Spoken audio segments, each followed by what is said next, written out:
Hey everyone. Uh, hey Robby, are we up We're and good? live. We're live. We're We hot. are live. We're rocking it. Thanks everyone for joining us. If you're watching us live, we appreciate you. If you're streaming later, we appreciate you as well. And because this show is about communism, we appreciate you with exact equality, no matter who you are and where you come from. Thanks seriously for joining us. This is a Rumble Premium edition of this. I don't know, not even a show. It's just like it's my Two friends talking. two friends talking on my Rumble feed.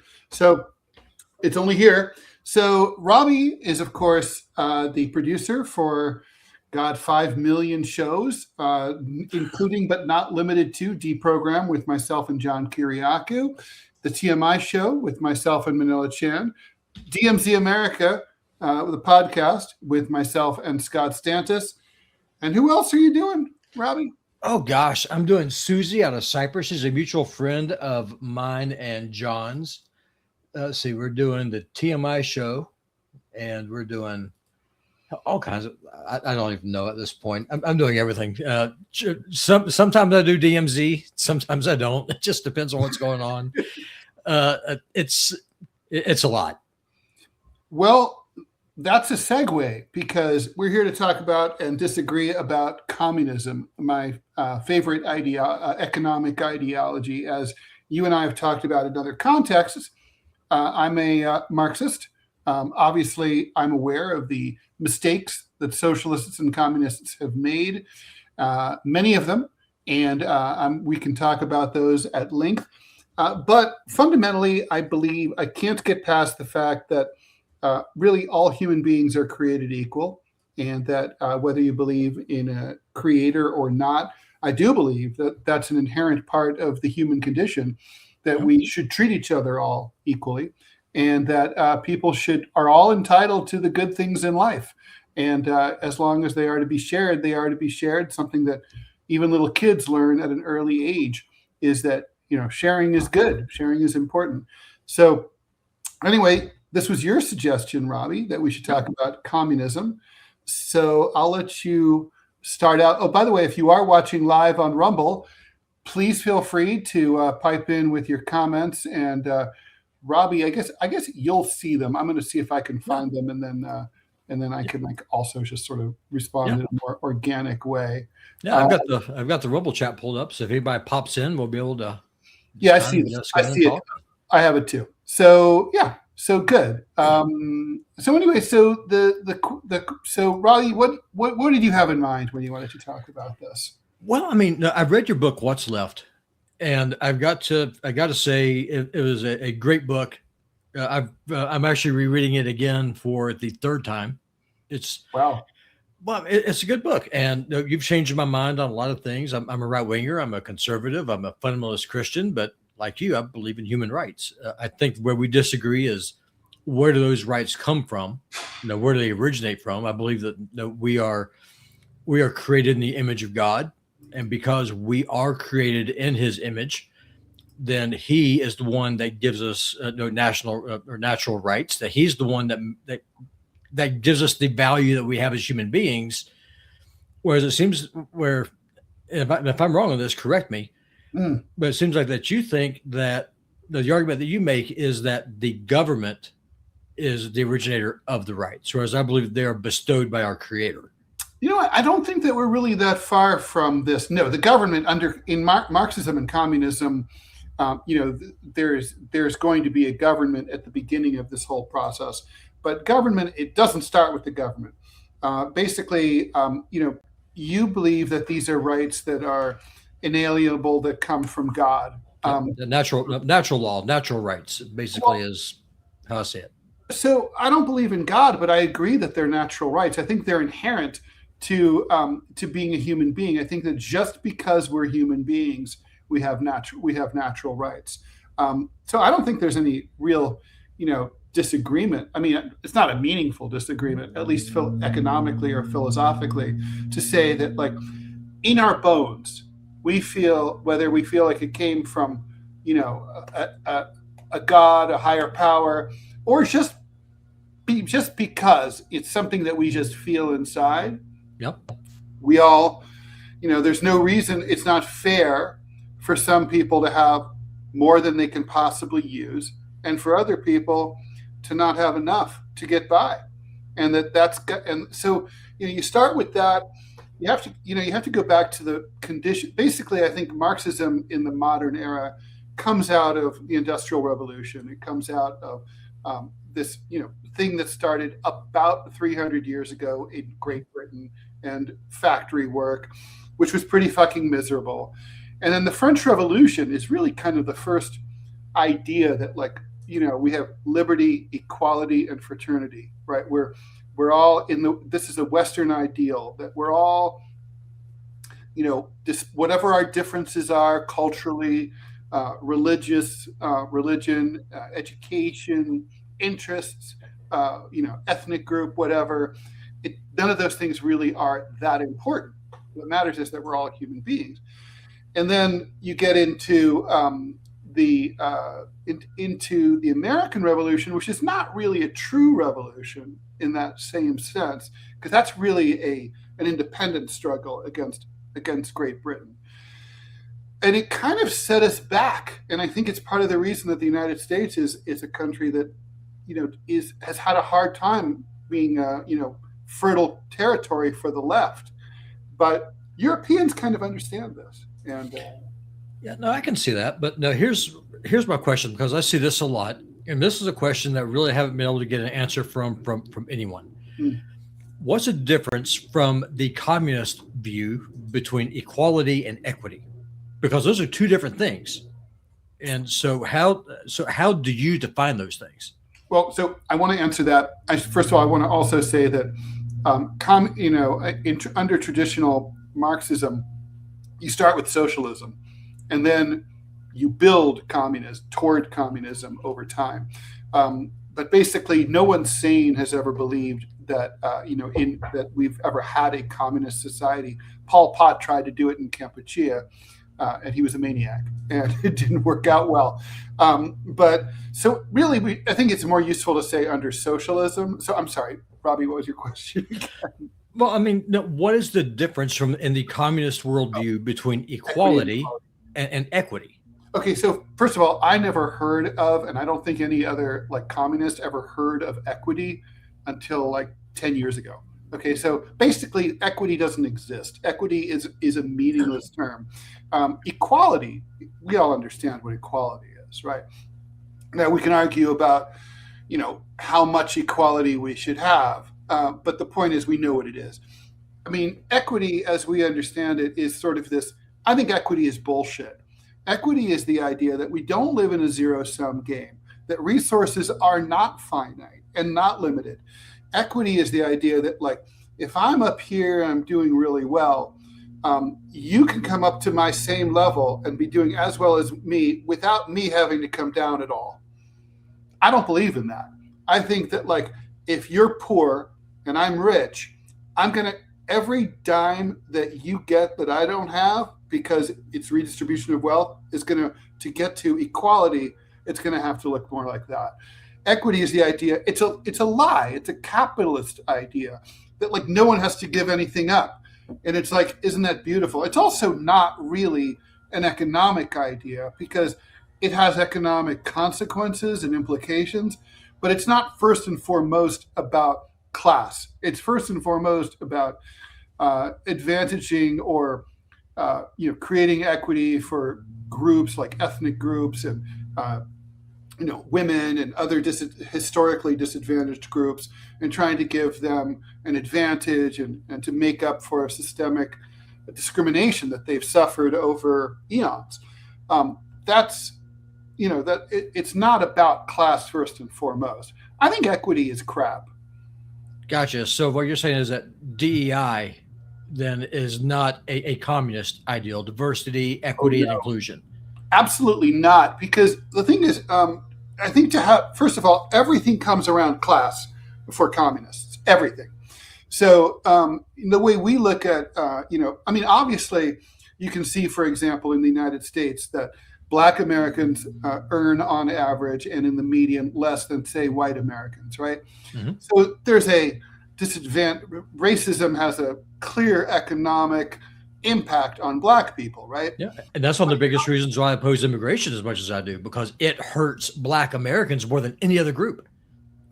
Right. So, but a communist would look at the problem of racism and say, okay, if we concentrate on racism to the exclusion of class, then we're missing the point, because if we fix the class problem, then the racism kind of goes away in and of itself. And that might sound naive, but think about this.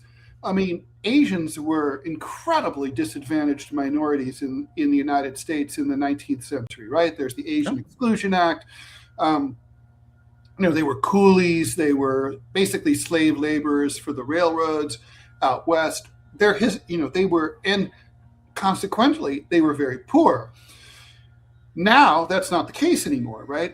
Asian Americans are, by some measures, do better than white Americans, right? Oh, they're the most powerful ethnic group in the country from just terms of economic wealth. Right. So economics has been destiny for Asians, right? I mean, there can be an Asian president. There can be, an Asian doesn't have to worry about cops very much the way a black person does, right? I mean, the reason black people have to worry about cops is because of their economic status. If black people no longer had that shitty economic status, they wouldn't suffer systemic discrimination the way and racism would just go away. Okay, I'm going to push back just a little bit here, because as a guy who grew up in the Deep South, I know a little bit about this. Is the poverty because black society on whole is incredibly violent and have a lot of crime? Or is the crime and the violence the result of economics? I argue it's the other way around. It's a cultural issue first and foremost. I mean, let me unpack this for you. Mm-hmm. And this is one of the things that communism for me kind of comes up short with. Mm-hmm. Slavery and Jim Crow were not able to destroy the black family. The welfare state under Lyndon Baines Johnson did. And that's where you start seeing the spiraling of black society. You see the destruction of the black family. You see the out of wedlock birth rate just explode. You have a complete collapse in the black family, and as a result, you have all of these men running around with no daddy figures, no discipline, and 30% of the population commits more than half of the violent crime. I mean, that's not a class issue. That is a culture issue, in my opinion. I think this is a snake eating its tail, because, look, black people, their experience in the United States goes back to 1620. Yeah. And basically it's defined from the very beginning by objectification, violence, discrimination, racism, a kind of a Holocaust, in the transport and exploit and splitting of families and all that. So, you have a deeply traumatized population of people who are who basically have incredibly hard time. Their families were literally torn apart by slave owners and separated from the very beginning. So that was 100 years in the past. 1865 and 1963 are a long way away from each other, right? Sure, but I guess what I'm trying to say is that if you take a population, you subject them to trauma, you subject them to poverty and economic discrimination, they're going to have dysfunction. And then that dysfunction comes around and can be used to justify further discrimination. I mean, so then why? It's like Primo Levi wrote about, in Survival at Auschwitz, a highly recommended book. He talked about, as an inmate at Auschwitz, that one of the great accomplishments of the Nazis was to reduce the inmates who were cultured, civilized, urban, and urbane Jews from places like Berlin and Prague and Rome, basically to the status of animals. And then the German guards sat around and said, look at these people. They're animals. They deserve what they got, and we're treating them accordingly. That's exactly kind of like the way white racists look at black people. They say, look at these fucking people. They live in slums. They're killing each other. They're shooting each other. So then explain the Asians then, because as you rightly said, they got the shit into the stick too after the war of Northern Aggression. I mean, they were discriminated. I mean, up until FDR put them in concentration camps. So, Yeah, so why do you that's have the all black true. population just destroying itself, whereas you have the Asian population that's excelling at every point? And Well, how does communism then answer those two questions? Because they're both minorities, they're both are victimized, but one is destroying itself, and the other one is just kind of just taking over the entire country economically. well, I mean, of course, the population. Blacks are basically have been here in the United States since the very beginning of white colonization and settlement, right? The Asian experience in the United States, in any significant number, is far more recent, and their family structure was much stronger. Starting from the very beginning, and you didn't have them sold at auction separately, where children and mothers and fathers were literally torn apart and separated. They were together, and also culturally, when Asians came over, they kind of like learned to help each other out, right? They had like sort of in the same way that Italians formed the mafia to help each other out. The Irish formed, Tammany Hall and other organizations to help each other out as immigrants. So new arrivals were greeted, they were given loans, sometimes they were exploited. But the point is that they had ethnic solidarity on their side, right? So if you were a new Chinese immigrant, even today, you land in a Chinatown in Washington or Boston or New York or San Francisco, you'll be poor, you'll be working hard, but there will be there's a good chance that you have relatives, or if not relatives, ethnic fellows, friends who are going to help you out and say, oh, you want to start a little restaurant? Hey, I'll lend you the money. Black people didn't have access to capital. They didn't have access to those family structures. I mean, their experience, even though they were both, discriminated against and brutalized, slavery was a lot worse and it was a lot longer, and they didn't have the cultural fallbacks that Asians had. I think for Asians, their ace in the hole has been their family structure, and you allude to that. Yeah, well, I mean, before Johnson's war on poverty, the black marriage rate was higher than the white marriage rate. That's a statistical fact.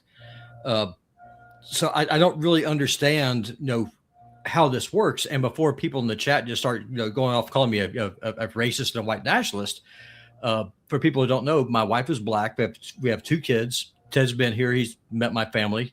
Yep. And my wife, she's actually been attacked by other black people and made fun of and called an Oreo and everything else for acting white. And so in my view, that's a form of dysfunction. Oh, right? 100%. And obviously that's not dysfunction is not unique to blacks. I mean, white dysfunction, in the Rust Belt where I grew up is everywhere, right? Like, who are you to think that you're better? Who are you to think that you want to, better yourself and make money, or, start a business, or become an artist, or get a good job, or speak properly? Who the fuck are you? I have 8 brothers and sisters. Most of them just think that I'm just some kind of a transplant or whatever the hell else. I mean, they're all just a bunch of cracker meth heads back home, and I left Montana just to get married and have a life and start over. So I get it, but I guess that the question that I have, and then to kind of bring this back into communism, how does communism address this whole idea of victim culture and cultural self-destruction? Communism has no, it says to each according to his need, to each according to his ability, right? So basically, communism doesn't allow for laziness or indolence or drug addiction or living, a dissolute Hunter Biden-like lifestyle. It's expected that you're supposed to contribute as much as you possibly can, as well as you possibly can, to the community. It's not expected necessarily that, like, a person who, let's say, has no arms and legs do the same kind of work as someone who's able-bodied, but it's expected that they will do everything they possibly can to contribute to society. And society is supposed to, so we're all in it together. Yeah. We all take care of each other. And then we are. And that's one of the places where you and me agree. Like, I think that instead of funding NATO and having all these stupid foreign wars, mm-hmm. we should be taking care of the American people first.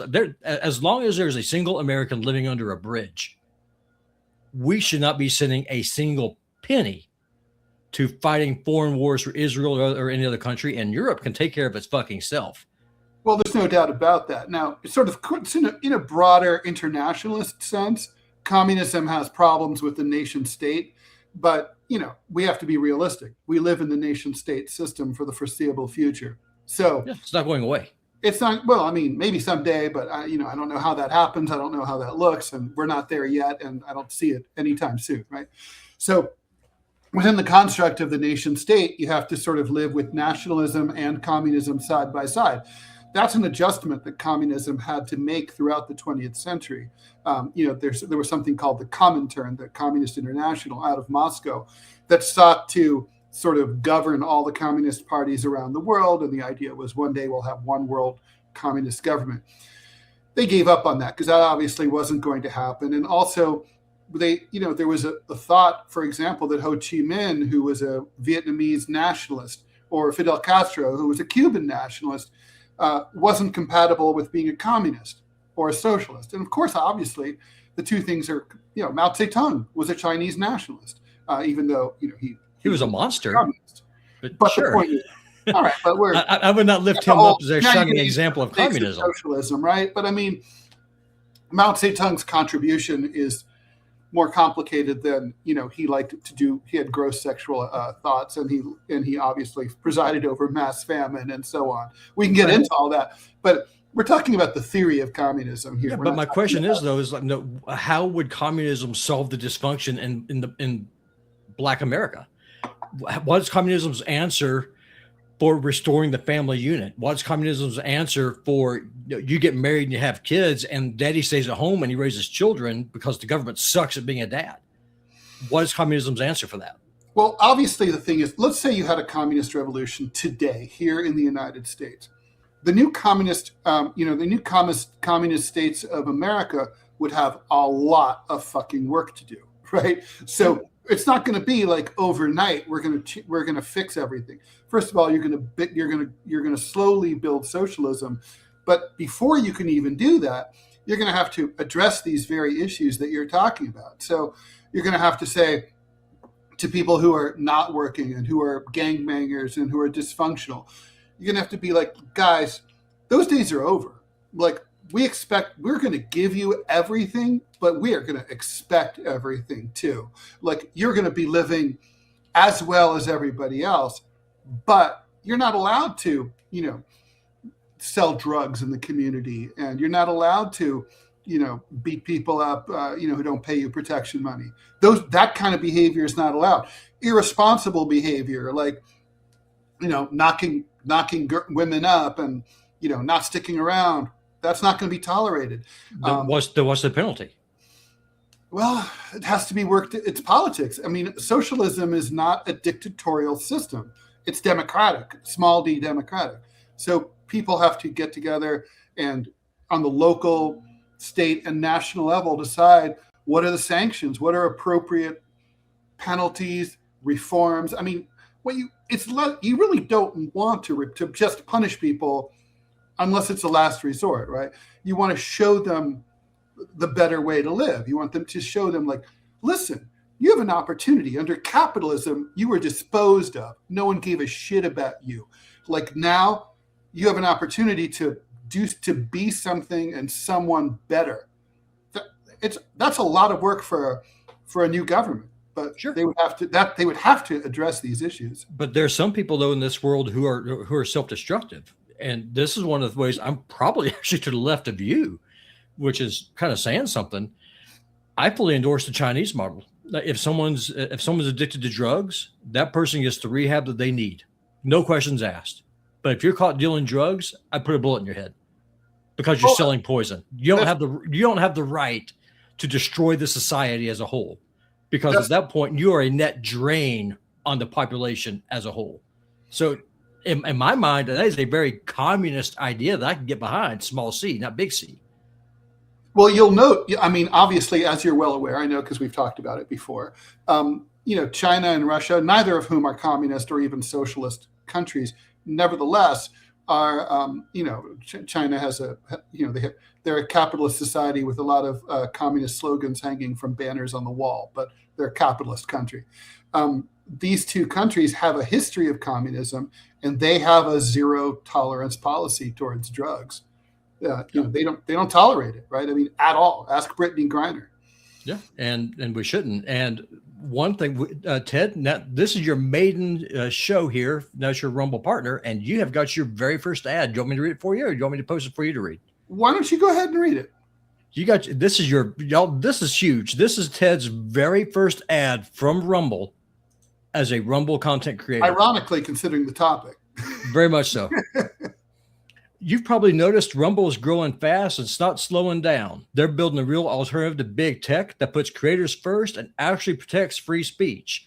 And now there's Rumble Premium, an easy way to upgrade your experience. With Premium, you get ad-free viewing across the platform, no pre-roll, no interruptions, just the content you came for. Plus, Rumble Premium members unlock exclusive content like bonus videos, behind-the-scenes drops, and more from your favorite creators. Right now, Rumble is offering $10 off an annual subscription. Just go to rumble.com/premium and use the promo code studio at checkout. That's rumble.com/premium, promo code studio. No ads, more freedom, and the content you actually care about. That's the deal. Ted, congratulations. That is freaking huge. Thank you very much. Appreciate that. You did it. You got there. I know, and in relatively short time, thanks to you, Robby. I mean, you put all this together, so thank you so much for doing that. So I mean, I guess the a lot. I mean, I don't know. Let's keep going. What else do you want to talk about? Well, I mean, kind of going along with with this thread here, I can justify my position about executing drug dealers and murderers and rapists. Because from a biblical standpoint, from the biblical commandments, murder was punishable by death because you're killing someone made in the image of God. And the way that I see this, if you're selling drugs, you are selling poison, and that is the direct result of what you're doing. You are taking a life for profit, and you are a social pathogen. And as a result, just like a slave trader, or someone that just would go and put poison in a bunch of food at a grocery store, selling drugs is the exact same thing. There's no middle room there. From a communist perspective, how then would you argue that the state has that authority to take that life? Well, I mean, I'm personally opposed to the death penalty. I think, What about pedophiles? Like if someone rapes and kills a little kid? I think that person should go to prison for and be separated from society in order to keep society safe. I think that person should be separated from the planet and its mortal coil. I mean, certainly, look, communist societies have had the death penalty. Famously so. I mean, this is just absolutely my personal opinion. There's nothing incompatible between communism and the death penalty. That is an issue for a given society to work out.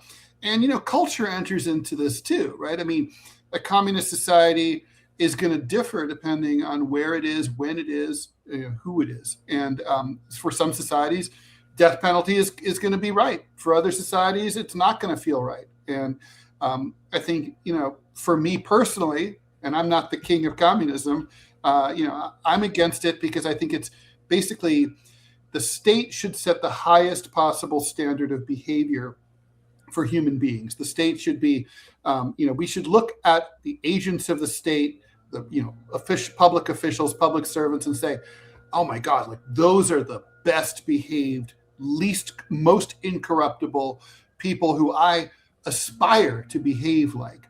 And that can't be true if the state is murdering people. Murder is the worst thing that you can do in almost every single society in the world. And so when the state is killing people, something that, obviously it's a failure of society when we say, well, there's nothing we can do about this person because they're this, that, or the other, or they did this, that, or the other. This person's irredeemable. We wash our hands of them. Fuck them. I mean, that goes contrary to like what communism is about, which is to say that everyone is important and everyone matters. Then how do you square the fact that the most murderous countries in human history have been communist nations, like the Soviet Union, famous for its purges, Mao Zedong, after the horrors of World War II, decided to one up it and kill 60 million of his own people. So, that's a hard needle to kind of thread there, isn't it?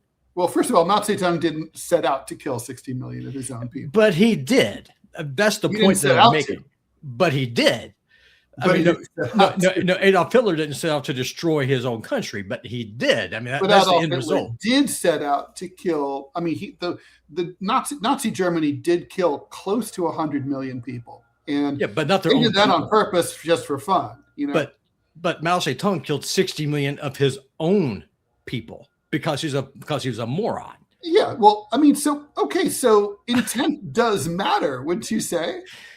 Well, maybe after you kill the first million, maybe you can take a little bit of a step back. Okay, maybe this isn't working out quite so well. Once you get up to the 5 million mark, maybe at that point, maybe you call your advisors together. So, okay, this isn't really working out. Instead, no, they're just going to double down. And I think that just comes down to where if people are chattel, if they exist for the purpose of the state, like how they do in communism, that's the argument that you're making. Well, Mao Zedong, if they're just a bunch of useless eaters, then fuck them. You don't need them. Well, I mean, look, let's talk about Mao Zedong, right? Yeah. Like what went wrong here? Mao Zedong went wrong. Well, the biggest problem with Mao Zedong is that he never should have been, the head of a government, right? He was no good at it, to say the least. He was a good revolutionary organizer. He was a good intellectual vanguard guy. He was even a pretty decent tactician and a good poet, but the guy could not fucking run a nation state. And he was shitty at it from the very, very beginning. He didn't really know what he was doing. And it was a fucking catastrophe. I would argue the same thing about Joseph Stalin. Joseph Stalin was completely incapable of doing the job that he had. He shouldn't have done it. It's like but that doesn't change, the fundamentals of what these people like Lenin and Mao Zedong, before he took power, attempted to accomplish, which was to say, listen, we're gonna start from scratch, and frankly, China and Russia were both heavy lifts because these were agrarian societies that were trying to build communism, without going through the usual, post-industrial reorganization that was anticipated by Marxist theorists in Western Europe in the mid 1800s. So Chinese communism, on the left, we call that really existing socialism as opposed to, theoretical. I mean, basically, look, there's never really been a true socialist economy or a socialist society. There's been societies with vestiges or aspects of socialism, including the United States. But, there's never been an actual socialist country. Yeah, but I guess the point that I'm trying to make is that the models that you have to lift up of societies that have tried to do this, arguably the most successful one is probably Vietnam. Cambodia was a disaster. China is not a communist country because they had the brains to realize that it didn't work. They stepped away. Now they have that. Then they have this hybrid system. The Soviet Union disintegrated. Cuba is whatever the hell it is now. It's a basket case. I guess Cuba had a nice run. Yeah, it did. And by the way, I want to just say that Nazi Germany, which is a far right, ideology, I think gets the record as the biggest butchers of human history. I don't know, man, because if you go through and if you add up the totals, I realize that they're two different countries, but they had the same system. If you add up the Soviet Union and China, they make what the Germans did look mighty pretty freaking small by comparison. I think that's a fair argument to make. I think 100 million people. I don't know. Yeah. Well, how many Russians did Stalin kill? It's hard to say, right? I mean, between and then how many Chinese did Mao kill? Yeah. Again, it's hard to say, right? Tens of millions. Yeah. I rest my case.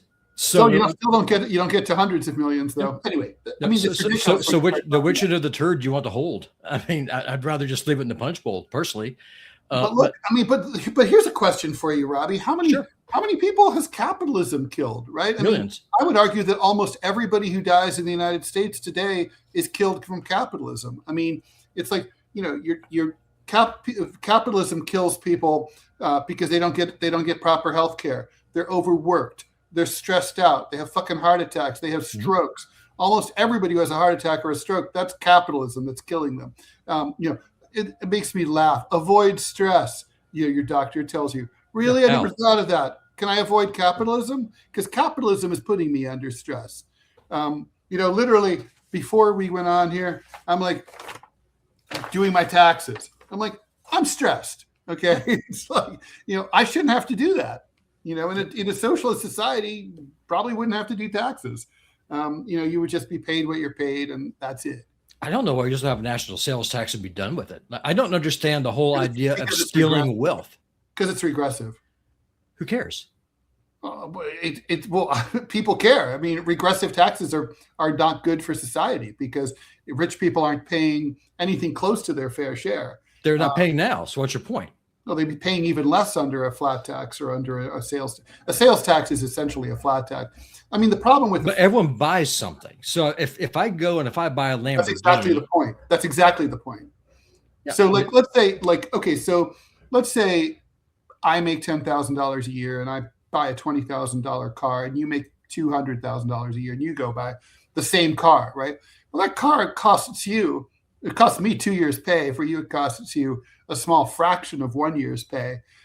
You know, and so if you're taxed on it, the same percentage that I'm taxed on it, well, I'm paying a lot more of my income than you are in taxes. I get what you're saying, but rich people also, though, spend a lot more than what I spend. Like, for example, I make a lot less now than I did at the hospital. That's just honest. That's factual. But I'm also happier doing the work that I'm doing right now because I'm doing the work that I enjoy doing, and I'm still able to pay my bills. So it's a net win. And we got ourselves an active chat here going on too, Ted. I'm sticking over here on your chat. This is nice. Yeah, it's nice. Yeah, I was not expecting this. And of course, I should point out that the evil one is observing all. Clovis. Yes. Hi, Clovis. He's like, I got you all. He's looking at me like I've got. You know, that's what we need. No, that's what we need. We need cat cam. We do. We need to just have Clovis cam all day. Just stream Clovis. I would. Yeah, true. I think it would probably be our most successful show by far. But to answer your question about capitalism, I mean, I submit to you that the first truly capitalist war fought in history was the War of Northern Aggression, or otherwise called the American Civil War. That was a capitalist war. All wars are capitalist. But this one specifically, and here's where I'm going with that. So you have the agrarian slaveholding South that wanted to import cheaper manufactured goods from the British Empire because it was cheaper. You had the industrialized North, which, by the way, had 4 slave states and child labor legalized, with kids living at factories getting maimed and killed every single year, that went to war with the South when the southern states nullified the taxes or the tariffs for imported British goods. Abraham Lincoln, I submit, was a communist. We actually know that he wrote letters of correspondence with Karl Marx. I think that if he had lived, he would have founded the American Communist Party. I've got no doubt in my mind. So sad that he was killed. I'm glad he did. I'm glad he was. He should have been killed years earlier. But the point that I'm making, though, to answer your question, here in the United States at the outset, killed at the minimum 600,000 people. And the death toll's been going up since then. The difference is, though, is that how those people were victimized and how they were killed, whether it's building corporations going through and using coolies from China as opposed to slaves, because the black population was just wrecked, and there's such a stigma, and especially in the North, because this isn't really popular. A lot of Northerners blamed black people for the war to begin with. So they want to have black people there working on the railroads. So that's one of the reasons why they imported the Chinese, because of the stigma. They're worried about Northerners lynching the black people. Figure that one out. So, I mean, but the difference is, though, is that capitalism kills slower, whereas communism kills much faster on a much higher scale, much faster. I don't know if it kills slower, but I mean, maybe. But I mean, certainly it kills just as much. And I mean, I think it kills in a way that like looks like natural causes. Right? Human beings die. Human beings get sick. But if it's Upton Sinclair, the jungle, of course, it's not a surprise. People who, I mean, we all know the studies. People who live in poor areas tend to live in places that suffer more ecological contamination, right? I mean, New York City has the cleanest, best drinking water in the United States, according to most studies, of any major city, right? The water's brought in from upstate New York, from the Catskills, and it's beautiful. It tastes great. Why? Because New York City is full of rich people. They demand good water. Los Angeles, the water's pretty good too. People are pretty rich. But like, you open the tap in Western Pennsylvania where it's Poe and a flame shoots out. Or Flint, Michigan, you have Obama pretending to take a glass of that water. I mean, it's just as real, right? I mean, World War II, that's the good war. That's the one that we're all supposed to be proud of. But I'm glad war is completely avoidable. I'm glad that the camps got liberated. I'm glad that my ancestral home of France got liberated. But the fact is, that was just a happy accident. The Allies didn't care about that shit. They were there to open. They were pissed off that Nazi Germany had completely locked down the entire Western and Central European market, and they were like, "Oh fuck, we want to open that up for ourselves." That was about opening up, Western Europe to American manufacturing goods. Oh, 100%. And also, don't forget, the Bretton Woods Agreement destroyed the British Empire. I mean, that was the goal, was the dismantling of the British Empire, and it succeeded. I mean, that was the goal. Do you want to answer some questions? We got a bunch of them piling up here. Let's do it. All right. So Cobra 180 says, do you guys have an opinion on cognitive liberty, i.e. decriminalizing drug use, legalization backed by education, medical framework seems better for society than empowering crime through prohibition? I'm sensitive to the argument that prohibition causes crime because history proves it to be true.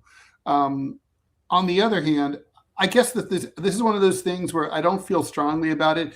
I feel like smarter people than me should study and figure out what's the best way forward. I'm generally kind of not into mind-altering substances, although I like a glass of wine, as you know. So that said, I mean, I can also see the incredible evil that, like, look, I like to drink, but, objectively, I'd probably have to vote for prohibition if it came up on a ballot because alcohol kills people on the roadways. It causes liver disease. It causes domestic violence. It causes all sorts of problems. So, but on the other hand, I kind of feel like people should have. I have a libertarian streak that says people, want to fuck around with their bodies. They should be able to, as long as they're not harming anyone else. It's tough. I mean, I don't think there's like a simple, oh, this is one way or the other. I don't know. What do you think, Robby? Here's how to push back on that. If you have universal health care where every tax-paying citizen in the country is responsible for taking care of your doctor's bill, you don't have the right to destroy yourself. Because at that point, you're then taking away resources from somebody who's sick because they're not self-destructive. So that's how I see it. I don't think that we as a society. Where do you go from there? Then we become a nanny state under socialism where it's like, oh my God, Robby eats burgers and burgers will give him arterial sclerosis and then we'll all have to pay for him. Or oh my God, Ted doesn't exercise enough or Ted exercises too much. He's going to fuck up his bones and then we're going to have to treat him. I mean, at a certain point, we can't bubble wrap the entire population. No, you don't. But you could damn sure go after people who cause harm to the population writ large. I mean, if you're a meth dealer, I want to bring this up. My sister Molly, she was a drug addict, and she got murdered when I was a teenager because she couldn't pay her dealer, so he cut her throat. Drugs are drugs are a poison. There's nothing good that you get out of meth. There's nothing good that you get out of cocaine. There's nothing good that you get off of selling LSD or acid or anything like that. You are screwing with someone's their mind. You're screwing with their body, and you are impacting society at large. San Francisco looks like The Walking Dead because of drugs. That is a statement of fact. Look, I agree with you. And so society does not have a right or a responsibility to commit suicide because you think you have the right to be an idiot and to poison yourself. That's why I say I have zero problem with. What about like the whole like, okay, so again, the thing is, I'm more communist than you are on this topic. Well, which is ironic. There are some rules. I mean, the thing is, look, that's what politics is. Politics is this kind of discussion where people get together and hash it out and try to come out with some kind of 50-yard line as to where society is on any given day about how we feel about it. And that's going to change over time, right? I mean, when I was a kid, you could smoke in the maternity ward. It's like now you can't smoke in the office, right? I personally hate smoking. I can't stand it. I can't stand being around it. I always hated it. Couldn't be happier.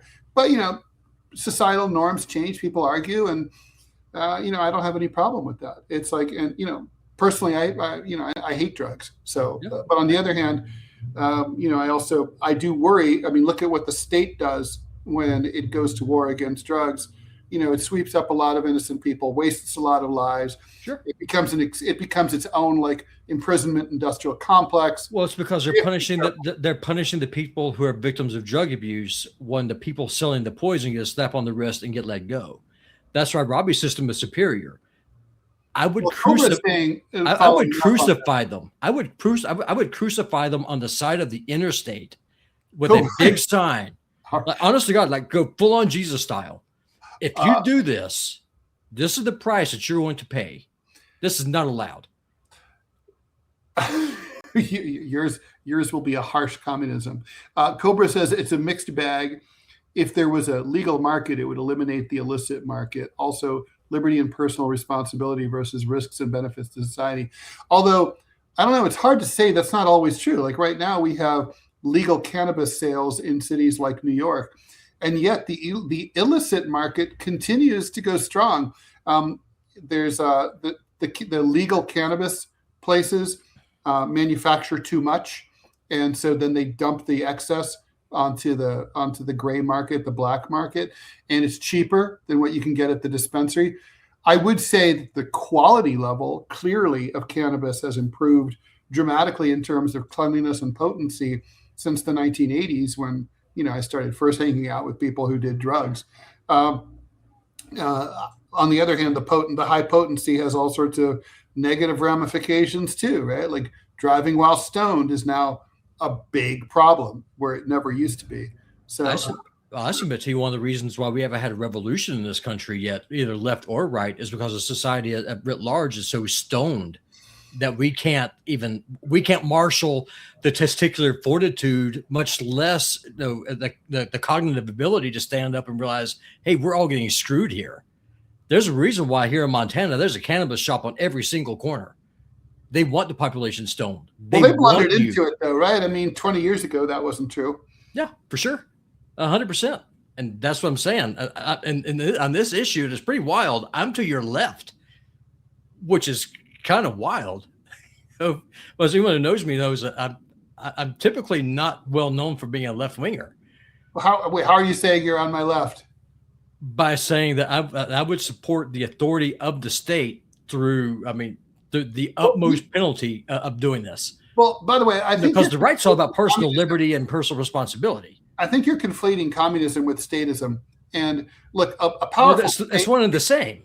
No, not at all. That's not sure true. It is. Okay, explain to me, honest to God, what's the differences between statism and communism in the context of the Soviet Union? The Communist Party was the state. So the Soviet Union wasn't really a socialist society, right? It was an authoritarian state. that had the window trappings of socialism. They had the Hamilton sticker, and their whole thing was advance to the flag of communism across the entire globe. Democracy too, and as you always say, we're not, right? So I mean, they were a lot. They said they were a lot of things that they were not. They had an elite who had luxurious homes, and while other people lived in squalid apartments. The Soviet Union is an authoritarian regime. So is communist China. It's not a socialist state. And statism. Look, you had an incredibly powerful state under Nazism, under Ceausescu in Romania, all sorts of right-wing regimes. Pinochet had a powerful state. He was a right-winger. You can have a powerful state under the right. You can have a weak state under the left. It's sort of, those are two different things. It's like socialism does not inherently require a powerful state. In fact, I would argue that if you have a society that's healthy, whether it's a left wing, right wing, or somewhere in between, you don't really need a very big, powerful state, because it tends to govern itself. People tend to agree basically about most things, and they self-regulate for the most part. But that's why religious states tend to have lower crime, because if you believe that there's a higher power that you don't have to answer to, you're going to have less crime than you're going to have. You all sign on to a similar set of belief systems about how things should be, right? Yeah, exactly. I mean, there's a reason why, back in the 1920s and 30s, back when the United States was, I guess you'd call it a Christian nation, the crime rate was a lot less before, back then it was after the 60s, when secularism really just kind of came in, because the social contract was, we are going to live under Christian belief, Christian law, Christian doctrine. And what's the highest tenet of Christianity? First, love the Lord thy God with all thy heart, then love thy brother as thyself. First, do no harm. I mean, that's the basics of the 10 Commandments. Mm-hmm. Well, we kind of did away with all that in the 1960s, and now we have industrialized prisons. So, right. I mean, you can make that. You can make the point. By the way, we have a powerful state in the United States, right? Yeah, far too powerful. It's certainly not a socialist country. I don't know. This country is a full-on oligarchy. And I think it is an oligarchy. And now I think, as I don't know if you caught DMZ yesterday. It was a good discussion with Mr. Fish and Scott.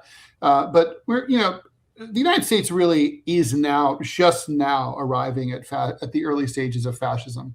And I think the war is the tipping point. Because for traditional fascism, you really have to have militarism. Up until recently, I used to always say Trump's best feature was that he was skeptical of military intervention. And well, that's out the fucking window, right? Yeah. So, now, and I just had to clarify something real quick for Ray here in the chat. The Ray's asking, Ted, will you crucify stoners like Robby? Robby's not a stoner. No, I want to make this clear. I don't want to crucify or execute people who are victims of drug abuse. They're victims in every sense of the word, just as much as anybody else. The people who I want to put down are the people who are selling the poison. If you hurt a kid, if you're a pedophile, you get the 50-cent solution of a 9mm to the back of the head. If you sell poison to anyone, you get the same. You get the same treatment. There is no point for you existing in a civilized society if you allow that crap to happen. It's a social pathogen. Well, I mean, obviously, I agree that if you're an addict or a user, you shouldn't be punished. I mean, you need rehab or whatever. You need help. You need help. But I would go further and say that in most cases, when you're talking about the criminals or people who sell drugs, most of them are people who, they don't have a lot of opportunities, right? It's the only way that they can make money. They don't have access to capital. This is the business that exists in the areas where they grow up. Nobody's coming into town and saying, "Hey, why don't you start your own Broadway musical?" This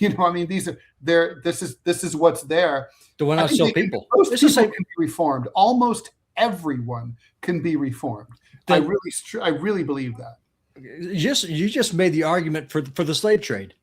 No, there's no other work there. So what do? You go catch people and you sell them. It's the same thing. The economic model is either A, For the you sell people who poison, caught or B, you slaves sell in people. Africa and sold them to the slave traders. I Yeah, think that's probably 100%. true, right? Of course it's true. So And the Islamic slave trade was a lot more so brutal than the again, like Western what you slave want trade to do was. is the system. The problem is the system is corrupting and evil and vile. So of course, get rid of the system. That's why I'm a commie. It's why I want to see a revolution, because I hate the fucking system and what it does to all of us. I mean, literally speaking for myself. I mean, I was a cute, naive little boy, and so were you, Robby. Yep. And adulthood and growing up to be an adult in this fucking system forces us to walk down the street, and when someone asks us for money, to ignore them or to step over them when they're sleeping in front of us on the sidewalk and pretend like we don't see them. That's not normal. That's not human. It's not humane. I agree. The system it makes us dirty. Okay, and that's what the system's doing to the people in the situations you described, who are selling drugs or who were selling slaves or whatever. Yes, I mean, it's the same thing. And just here's a question for you in regards to communism. Is charity really charity if the state reaches into your pocket at the point of a bayonet and takes your money and then gives it to somebody else? Or does charity have to be a conscious act that you make? Well, charity is a thing. Capitalist conceit. Charity is the idea that, like, I'm loaded, so I have a little extra, and just to be a nice guy, I should pay for your kid to have a book in school so she can learn how to read or whatever. That's charity. But socialism and communism don't believe in charity. The socialism and communism believes that everything that exists that is good, the air, the water, the food that we eat, the plants, the trees, everything is here, and that it's all equally ours, right? Where the whole planet is all equally ours. So under socialism, if we notice that, like, all the people who live in this community don't have good water, and they live in shitty houses, and they don't have good schools, and everybody else does have good water, and that we're like, okay, we're going to have to ask the people who are doing well to, make sure that people who aren't living well do live well. But you're describing that's not charity. That's just doing what's right. But what you're describing is a pure fantasy. Like one of the big myths that we have, and you've heard this before, is the myth of the noble savage. Now, before the Europeans came here, the Americas were this garden where you have these noble savages, and everyone lived in harmony. It was kumbaya. All these Indians dancing around the campfires, when nothing was further from the truth. They were warring with each other, enslaving each other, and they worshiped nature, like what you're talking about. Who can own the wind? Who can own a tree? Who can own the land? That's why the Indians didn't have fences. They believe in them. Right. Who can fence off what the Great Spirit gives you? But that would stop them from going across the river and wiping out an entire other village and enslaving their kids. So what you're describing has never, ever, ever happened in the entire story of human history. The power of the state, right? Where it's like where the state does have to sort of, you're not asking people to voluntarily do those things. But then who decides? What you're saying is we had a revolution X number of years ago, and we decided we wanted to make it a priority to make sure that we all do well. And it's like, But then you need a powerful state to make that happen. You need a state that has a certain amount of power. Yes, that's right. But the state need to have a monopoly on force to make that happen. Well, probably, yeah. So then if you object, once a state becomes corrupt, because all states become corrupt. That's always going to be a struggle and always going to be a problem. And that's why communism will never work. Ray in the chat was saying, Seaman, the issue is really corruption in any system. And I'll say corruption is an issue in every system. But the difference is capitalism is a corrupt idea from the get-go. Capitalism, if exercised without quote unquote corruption, if everything is done purely, literally begins with the idea that we are not all created equal, that we're not all entitled to good things in life. Nobody's entitled to anything. And that if you fucking starve to death and die because you just don't have good luck or you don't work hard or whatever, like, fuck you, you die.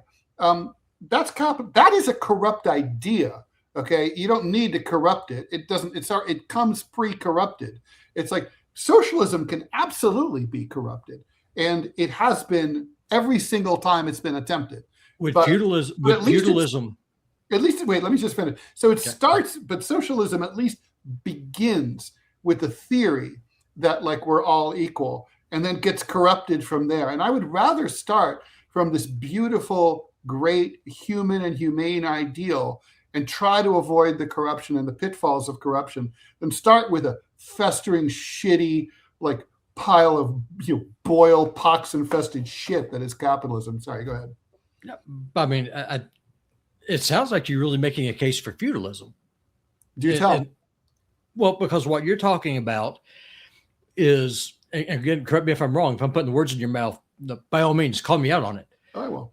What you want is a system where people agree that in principle we are all the same, like we're all tenant farmers, and then there'll be a hierarchy that we work on building to the point of having a more fair system. To me, that sounds really feudalistic because there's overlap. I mean, look, if you have a benevolent feudal lord, then that's a big if. And that's exactly the problem, right? Like monarchy or feudalism, those are great systems if the lord is a benevolent, kind, non-greedy, generous person. Yeah, sounds just like communism. You're working great as long as you don't get Stalin or Mao. Well, but so under socialism, we don't put as much trust into one person or even a small group of people. Under socialism, the people collectively are in charge of things.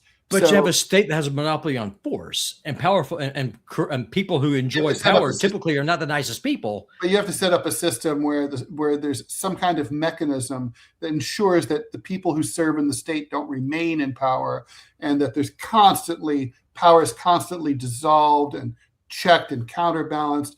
And look, I know you don't like Mao Zedong, but Mao Zedong had this idea, like Thomas Jefferson, that you had to have a revolution pretty often, because otherwise things are just going to get corrupt. I think that I'm sympathetic to that. Would you consider Sparta probably the society that came closest to capitalism? Not capitalism, but communism? Because of the abolition of money? I mean, it was a very small society, and obviously Sparta didn't have voting rights for, slaves and so on. But Sparta didn't have slaves. They had helots. There's lots of but they didn't have slaves. Like you couldn't buy and sell. Kind of they're like slaves, sort of. They're tenant farmers. Mm-hmm. But I mean, to your point, is that you had the ephors who were at the top, and this is what was really kind of cool. The ephors, they could veto even the kings, and Sparta had 2 kings. But at the end of their 1-year term, they were impeached. They had to go on trial at the end of their term every year. There's a lot to be said for that.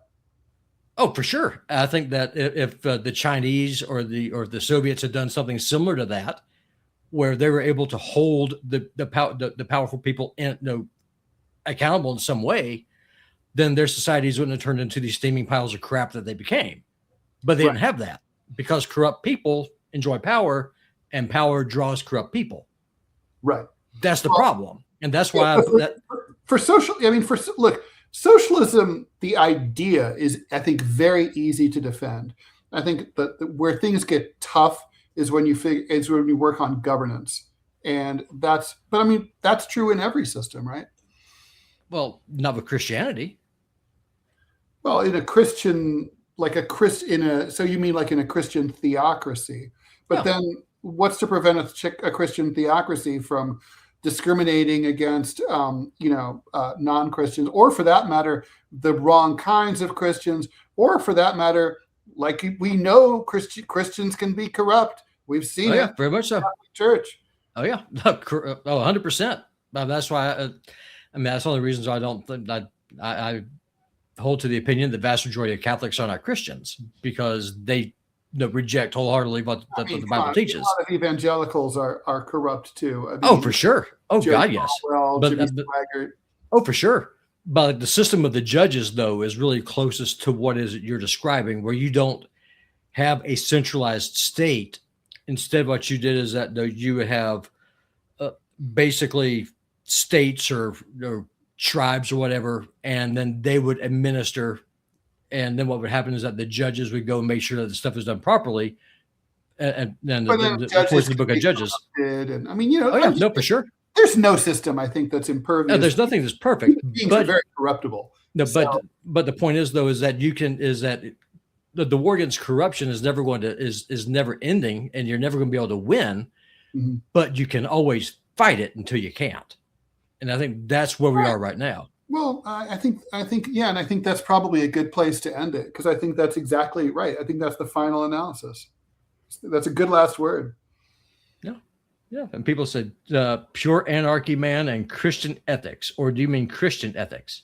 Just nuke it to the ground, burn it all. That's probably where we will end up when human civilization collapses in 25 years, if the studies are right. Ted, you're getting another ad.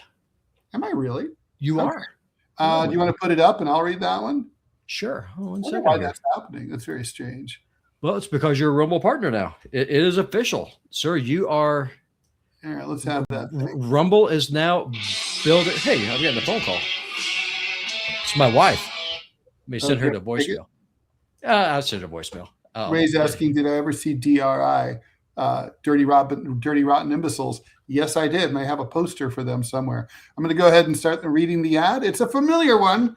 Still haven't tried 1775 coffee? Now's your shot. The 1775 starter kit just dropped. Only 1,000 units. You're getting the bold dark roast that hits hard, the smooth medium roast, and the Vitality mushroom coffee for clean energy and laser focus. No crash. All single origin, small batch, toxin-free, and mold-free. Plus, you're also getting a gold spoon clip because freedom is not scooped with plastic. A frother strong enough to stir up your coffee and your mother-in-law's opinions, and a black 1775 tumbler. That's $170 worth of coffee and gear. Yours for $99. It would be free under socialism, but that's not our society. This is for the ones who've been watching 1775 blow up on Rumble, wondering if it's actually worth it. Spoiler, it is. Go to 1775coffee.com/studio and grab your starter kit before they're gone. Bold beans, clean fuel, and a morning routine that stands for something just like Rumble does. No, and Ted, what Ray gave you is not just a comment. He made your very first donation, your very first Rumble rant. Thank you very much, Ray, for that. And did you see DRI? I don't know what DRI is, but Dirty Rotten Imbeciles. Oh, they're a hardcore band. Gotcha. They're still around, apparently. Ray's saying they're on 40th anniversary tour. That makes me feel super old, but I am. I don't really feel old in general, just when things like that come up. Anyway, guys, thank you so much for tuning in. Really appreciate you. We've got 72 people watching on X. Pretty amazing. Yeah. Robby, thanks so much for everything. It's always fun. So I guess, we'll be doing these about once a week or so. Man, I'm thrilled that you're a partner here on Rumble. This is awesome. It's fun. Robby, have a fantastic weekend. I'm sure we'll be talking over the weekend. And I'm sure. Thank you so much. I've got to make sure I don't play the DMZ outro, which I just do it. No one cares. I'm just going to go. All right. Bye. Bye, y'all. Happy communism. Bye.